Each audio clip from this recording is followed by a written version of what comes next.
The entry.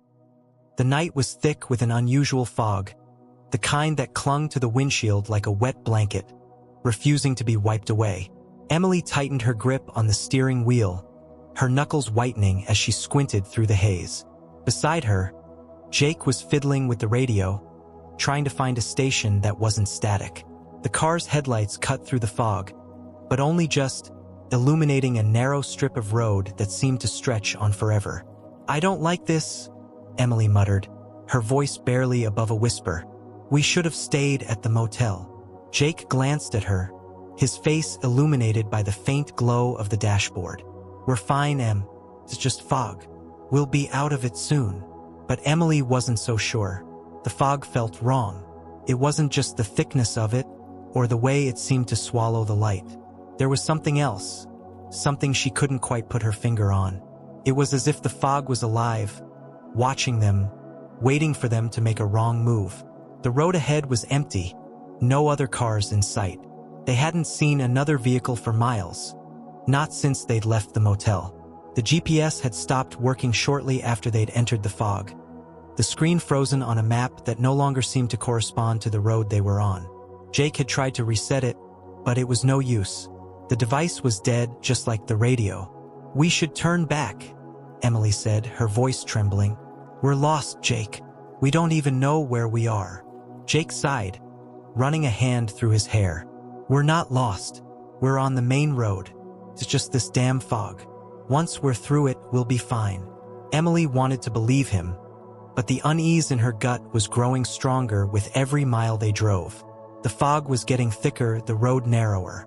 The trees on either side of the road seemed to close in, their gnarled branches reaching out like skeletal fingers. And then, suddenly, the fog lifted. Emily blinked, her eyes adjusting to the sudden clarity. The road ahead was bathed in an eerie, pale light, though there was no moon in the sky. The trees had thinned out, replaced by a vast, open landscape that stretched out on either side of the road. The ground was barren, cracked and dry, with patches of sickly-looking grass scattered here and there. "What the hell?" Jake muttered, leaning forward in his seat. "Where are we?" Emily shook her head, her heart pounding in her chest. "I don't know. This doesn't look right." The road they were on was no longer the smooth, well-paved highway they'd been driving on. It was cracked and uneven, with potholes that threatened to swallow the car whole. The lines that had once marked the lanes were faded, almost invisible, as if they hadn't been painted in decades. Jake slowed the car to a crawl, his eyes scanning the landscape. "This doesn't make any sense. We should have hit the next town by now." Emily didn't respond. She was too busy staring at the horizon, where the pale light seemed to be coming from. It was faint, almost like a glow, but it wasn't the warm, welcoming light of a town or city. It was cold, distant, and somehow wrong. "Jake," Emily whispered, her voice barely audible. "I think we should turn around." Jake glanced at her, his expression a mix of confusion and concern. "Em, we can't just turn around. We don't even know where we are. We need to keep going. Find someone who can help us." Emily shook her head, her eyes still fixed on the horizon. "No, Jake, something's not right. This place, it's not normal." Jake opened his mouth to argue, but before he could say anything, the car's engine sputtered and died. The sudden silence was deafening. Emily's heart raced as she turned to Jake, her eyes wide with fear.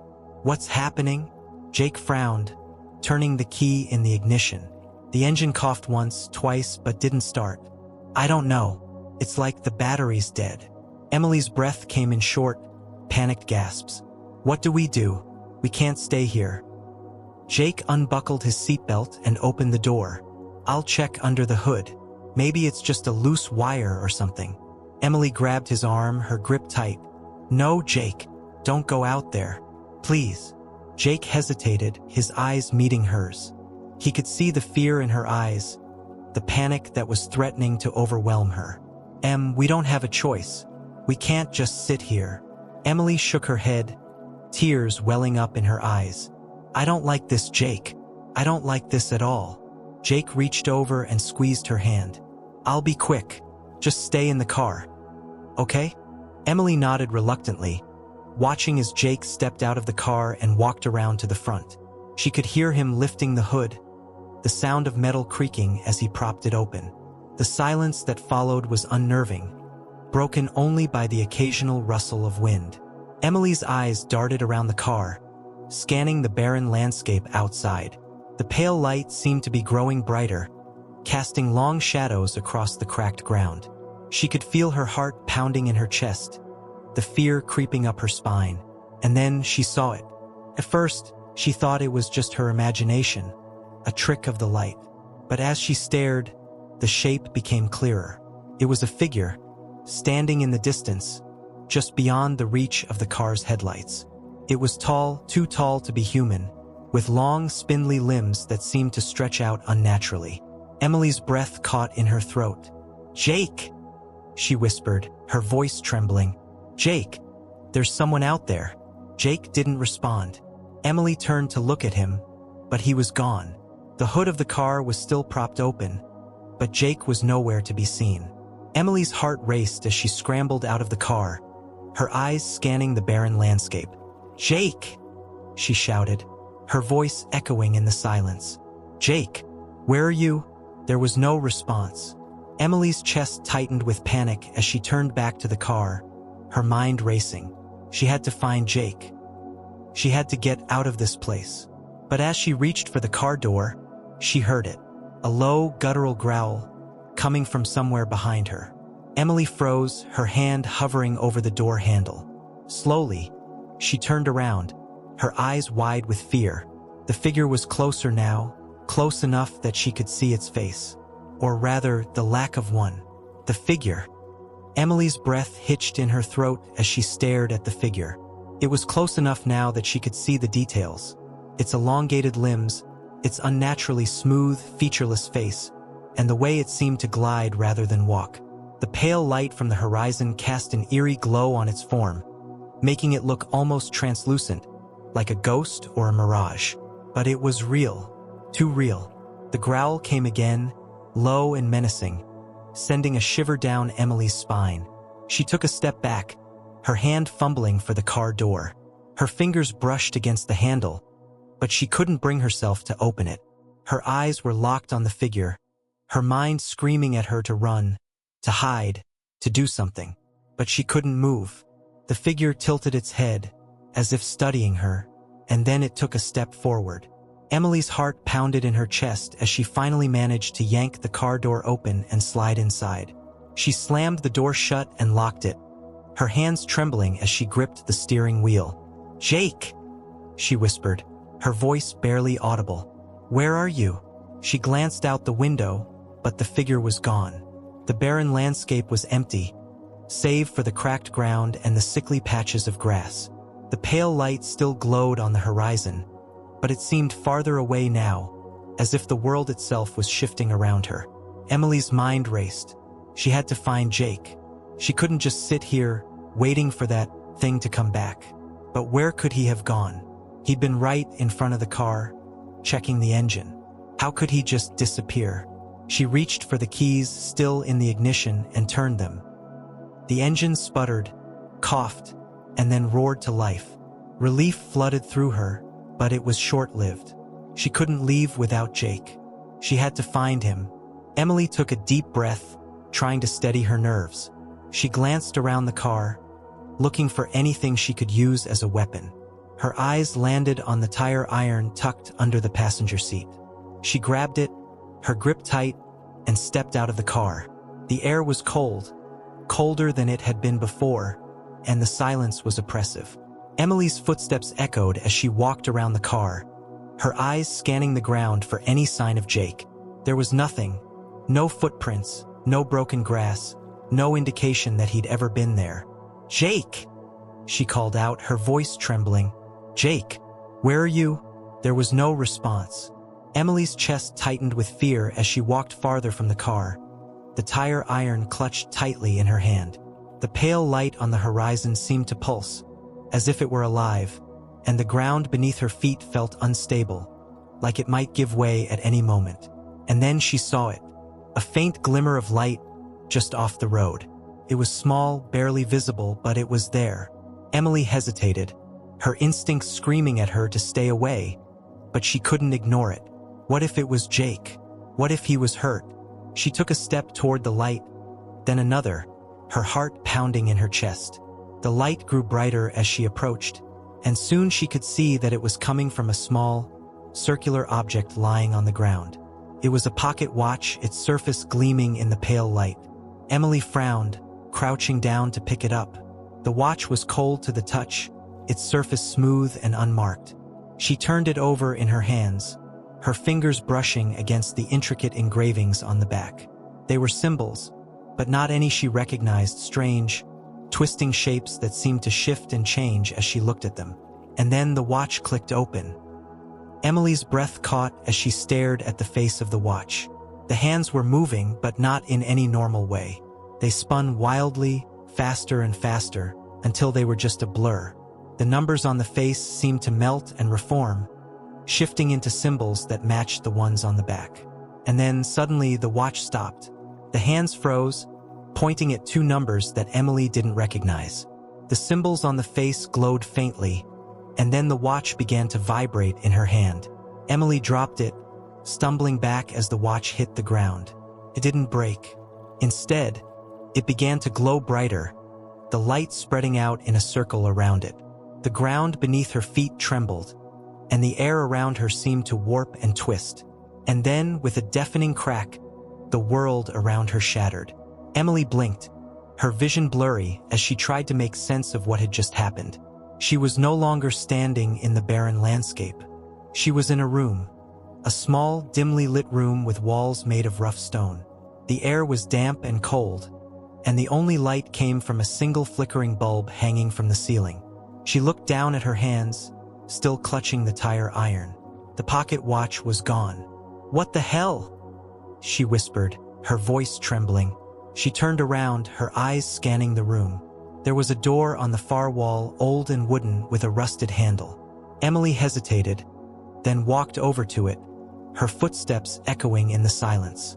She reached for the handle, her hand shaking, and turned it. The door creaked open, revealing a long, dark hallway. The walls were lined with doors, each one identical to the one she'd just opened. The air was thick with the smell of mildew, and the floor was covered in a thin layer of dust. Emily's heart raced as she stepped into the hallway, her grip tightening on the tire iron. She had no idea. She walked down the hallway, her footsteps echoing in the silence. The doors on either side were all closed, their surfaces covered in the same strange symbols she'd seen on the pocket watch. She tried one of the handles, but it was locked. The next door was the same, and the one after that. And then she heard it, a faint sound, coming from somewhere down the hallway. Emily's scream echoed through the stone hallway as she stumbled backward, her hands scrambling for the tire iron she'd dropped. The figure, the thing wearing Jake's clothes, rose from the chair, its movements unnaturally smooth, like a marionette controlled by invisible strings. Its featureless face tilted, those black voids where eyes should have been fixed on her. "You shouldn't have come here," it repeated, its voice a guttural rasp that sent chills down her spine. Emily's fingers closed around the tire iron, and she swung it wildly, her breath coming in panicked gasps. The figure didn't flinch. It simply stepped forward, its long, spindly limbs moving with an eerie grace. "Where's Jake?" Emily demanded, her voice shaking. "What did you do to him?" The figure didn't answer. It just kept coming, its blank face inches from hers now. Emily swung the tire iron again, this time connecting with its shoulder. There was a sickening crunch, but the figure didn't react. It didn't even seem to feel the blow. Emily's heart raced as she backed out of the room, her eyes never leaving the figure. She turned and ran down the hallway, her footsteps echoing off the stone walls.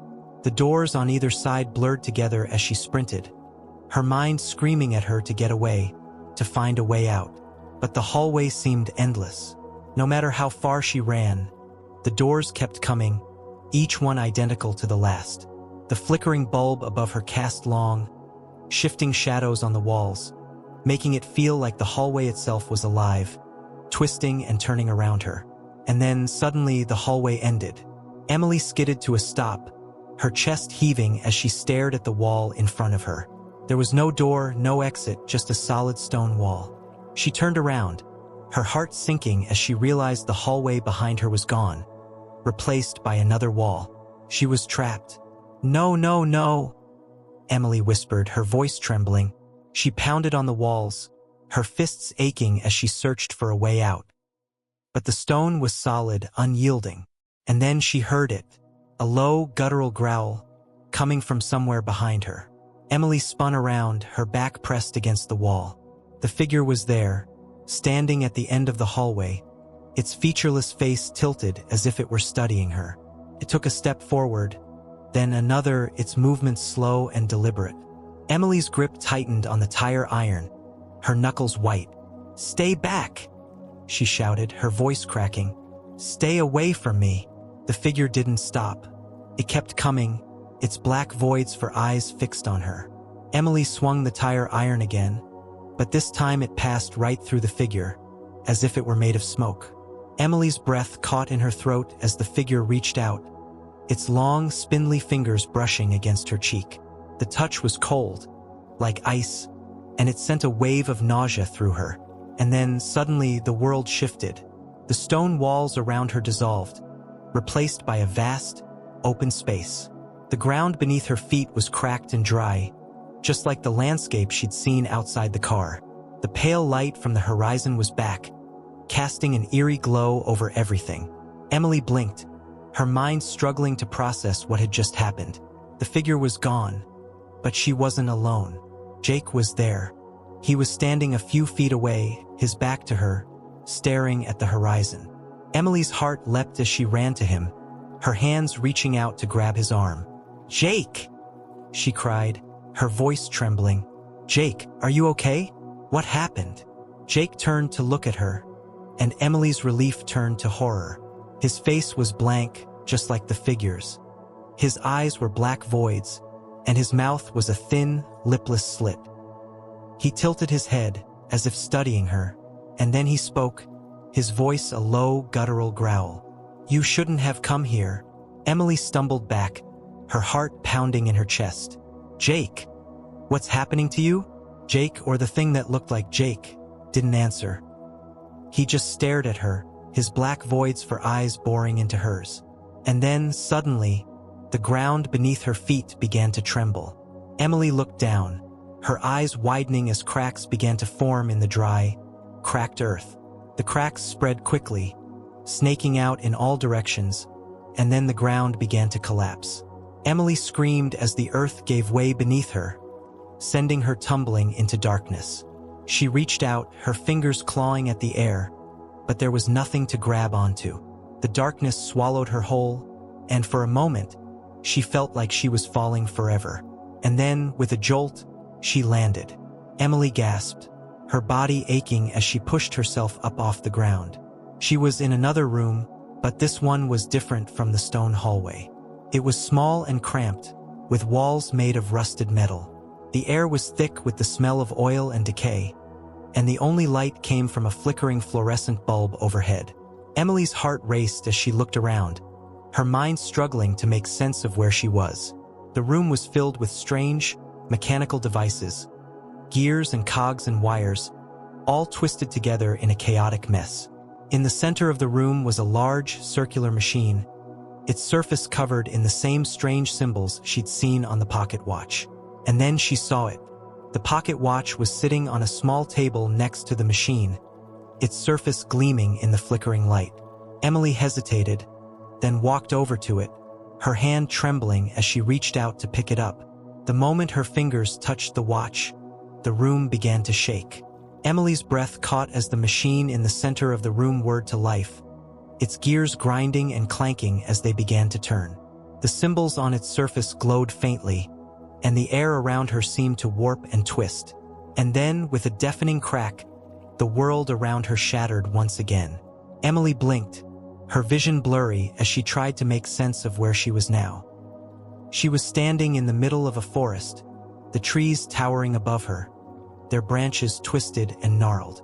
The air was thick with the smell of damp earth and decaying leaves, and the only light came from the pale glow of the moon overhead. She looked down at her hands, still clutching the pocket watch. It was warm now, almost hot to the touch, and the symbols on its surface were glowing faintly. Emily's heart raced as she looked around, her mind struggling to process what was happening. She had no idea where she was, or how she'd gotten here, but she knew one thing. She had to find Jake. She took a step forward, her feet sinking into the soft, damp earth. The forest was eerily silent, the only sound the crunch of leaves beneath her feet. The trees seemed to close in around her, their twisted branches reaching out like skeletal fingers. And then she heard it, a faint sound, coming from somewhere ahead. It was a voice, muffled and indistinct, but it was there. Emily's heart leapt. "Jake!" she called out, her voice trembling. "Jake, is that you?" There was no response, but the sound grew louder. It was definitely a voice, and it was coming from deeper in the forest. Emily quickened her pace, her eyes scanning the trees for any sign of Jake. The forest seemed to stretch on forever, the trees growing thicker and more twisted the farther she went. And then she saw it, the faint glimmer of light just ahead. It was small, barely visible, but it was there. Emily hesitated, her instincts screaming at her to stay away, but she couldn't ignore it. What if it was Jake? What if he was hurt? She took a step toward the light, then another, her heart pounding in her chest. The light grew brighter as she approached, and soon she could see that it was coming from a small clearing in the forest. In the center of the clearing was a figure, kneeling on the ground. It was Jake. Emily's breath caught as she ran to him, her hands reaching out to grab his shoulders. "Jake!" she cried, her voice trembling. "Jake, are you okay? What happened?" Jake looked up at her, his face pale and drawn. His eyes were wide with fear, and his hands were shaking. "Emily," he whispered, his voice barely audible. "You have to get out of here. This place, it's not real. None of it is real." Emily's chest tightened with fear as she stared at him. "What are you talking about? What's going on?" Jake shook his head, his eyes filled with desperation. "I don't know, but we're not supposed to be here. This place, it's alive. It's trying to trap us." Emily's mind raced as she tried to make sense of what he was saying. "Jake, we have to get out of here. We have to find a way back." Jake nodded, his hands gripping hers tightly. "We will, but we have to be careful. This place, it's not what it seems." Emily's heart pounded as she helped Jake to his feet. The forest around them seemed to close in, the trees growing thicker and more twisted. The pale light from the moon overhead flickered, casting long, shifting shadows on the ground. And then, suddenly, the ground beneath their feet began to tremble. Emily's breath caught as cracks began to form in the earth, snaking out in all directions. The trees around them began to sway, their branches creaking and groaning as if they were alive. "Run!" Jake shouted, his voice filled with panic. Emily didn't need to be told twice. She grabbed Jake's hand and ran, her heart pounding in her chest as the forest around them began to collapse. The ground beneath their feet gave way, sending them tumbling into darkness once again. The clockmaker. Emily and Jake fell through the darkness, their hands clasped tightly together. The air around them was cold and thick, like plunging into a bottomless ocean. Emily's stomach churned as the sensation of falling stretched on, endless and disorienting. She wanted to scream, but no sound came out. All she could do was hold onto Jake, her fingers digging into his arm as if he were the only thing anchoring her to reality.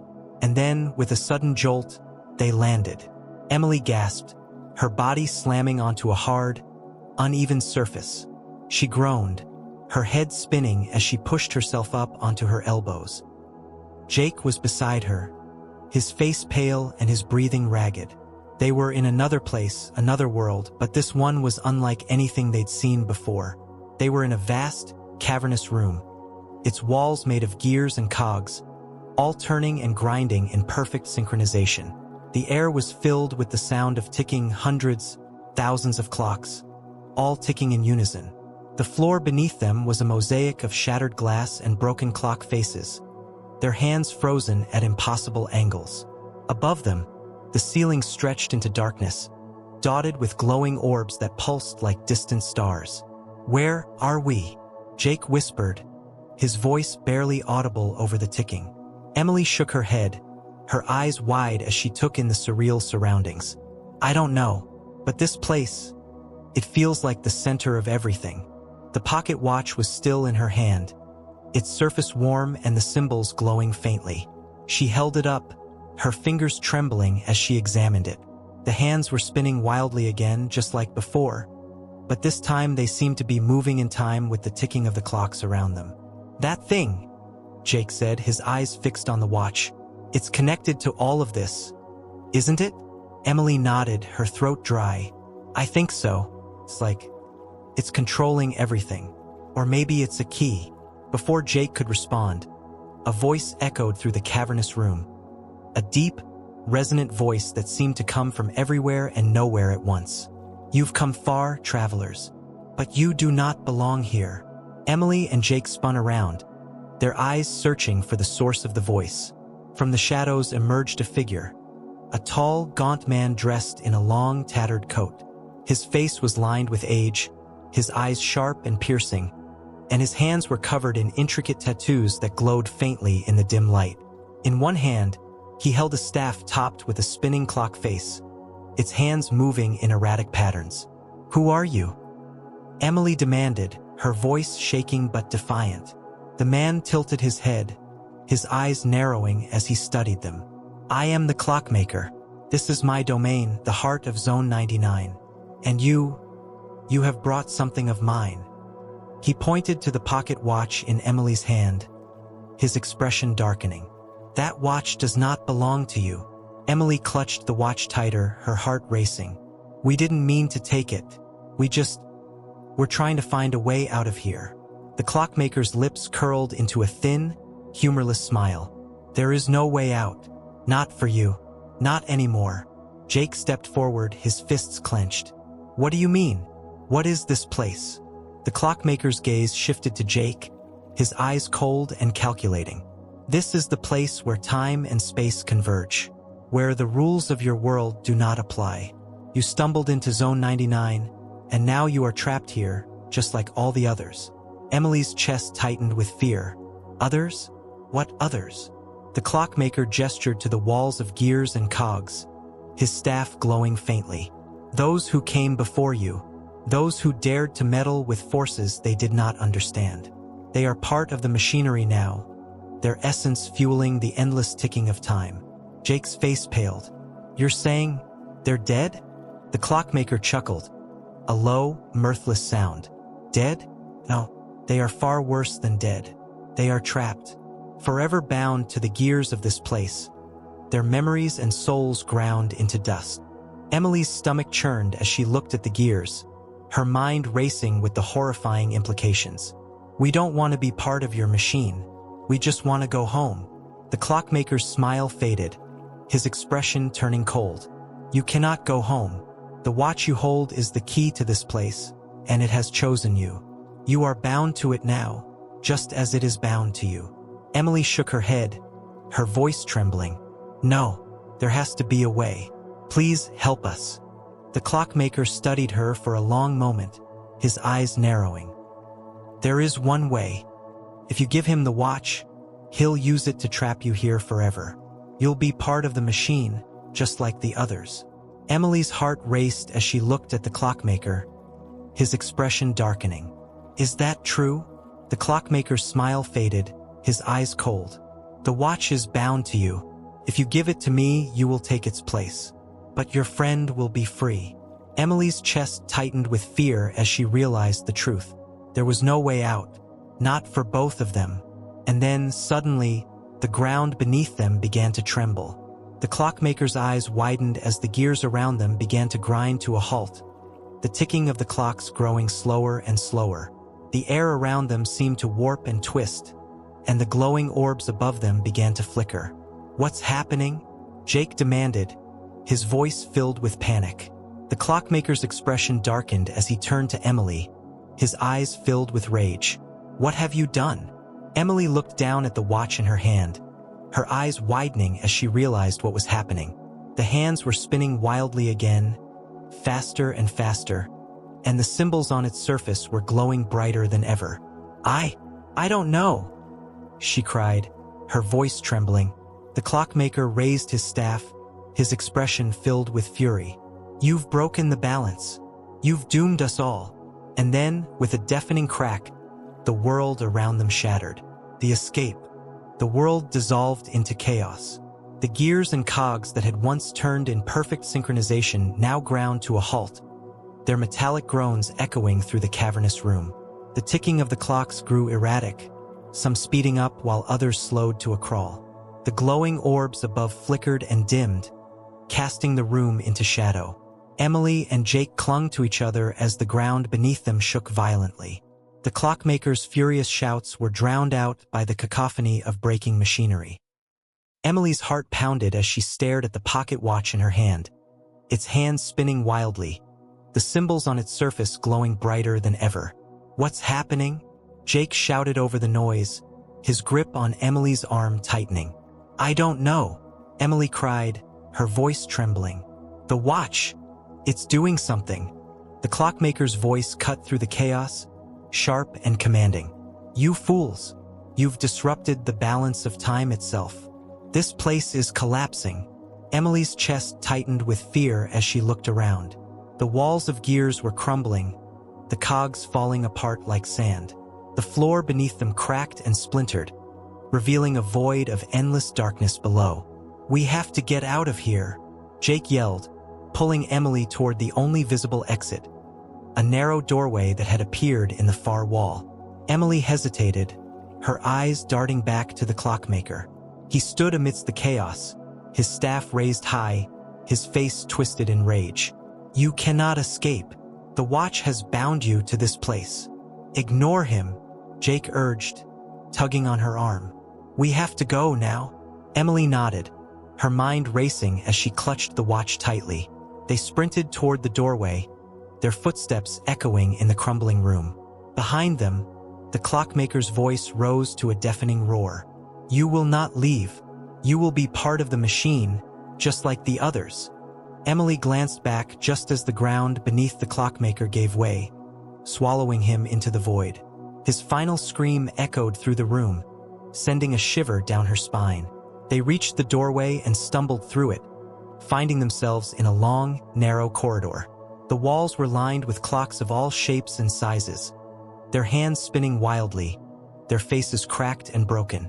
The air was thick with the smell of oil and decay, and the floor beneath their feet was slick with a strange, black liquid.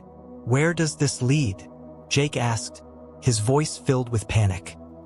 "I don't know," Emily replied, her breath coming in short, panicked gasps. "But we can't stop. We have to keep moving." They ran down the corridor, the sound of collapsing machinery growing louder behind them. The walls seemed to close in as they went, the clocks ticking faster and faster, their hands spinning out of control. And then, suddenly, the corridor ended. Emily and Jake skidded to a halt, their eyes widening as they stared at the wall in front of them. There was no door, no exit, just a solid, unyielding surface. "No!" Jake shouted, pounding on the wall with his fists. "No, no, no!" Emily's heart raced as she looked around, her mind racing for a solution.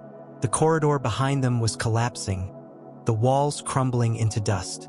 The sound of ticking clocks grew deafening, the hands spinning faster and faster. And then, she noticed it. In the center of the wall was a small, circular indentation, a perfect match for the pocket watch. "Jake, look!" she cried, holding up the watch. "This might be the way out." Jake's eyes widened as he saw the indentation. "Do it! Hurry!" Emily hesitated for only a moment before pressing the watch into the indentation. It clicked into place, the symbols on its surface glowing brighter than ever. The wall began to tremble, the surface cracking and splintering as light poured through the gaps. And then, with a deafening crack, the wall shattered. Emily and Jake shielded their eyes as the light engulfed them, blinding and overwhelming. The sound of ticking clocks faded away, replaced by a deafening silence. The ground beneath their feet shifted, and for a moment they felt like they were falling. And then, suddenly, the car was parked a few feet away, its headlights casting a faint glow on the cracked pavement. "We're back," Jake whispered, his voice filled with disbelief. Emily nodded, her chest heaving as she tried to catch her breath. "I think so. But how?" She looked down at her hand, where the pocket watch had been. It was gone, leaving behind only a faint, glowing mark on her palm, a symbol that matched the ones on the watch. Jake noticed it too, his eyes widening. "Emily, your hand." She stared at the mark, her heart racing.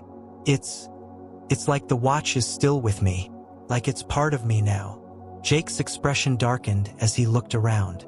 Do you think we're really out? Or is this just another part of the zone?" Emily shook her head, her mind racing. "I don't know, but we have to try. We have to get out of here."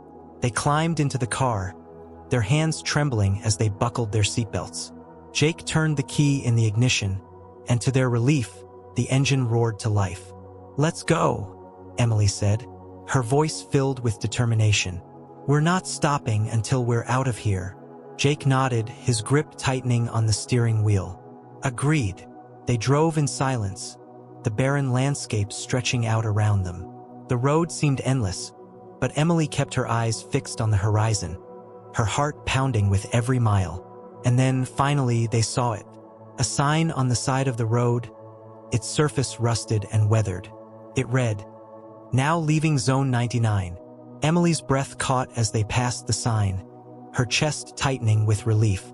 "We're out," she whispered, her voice trembling. "We're really out."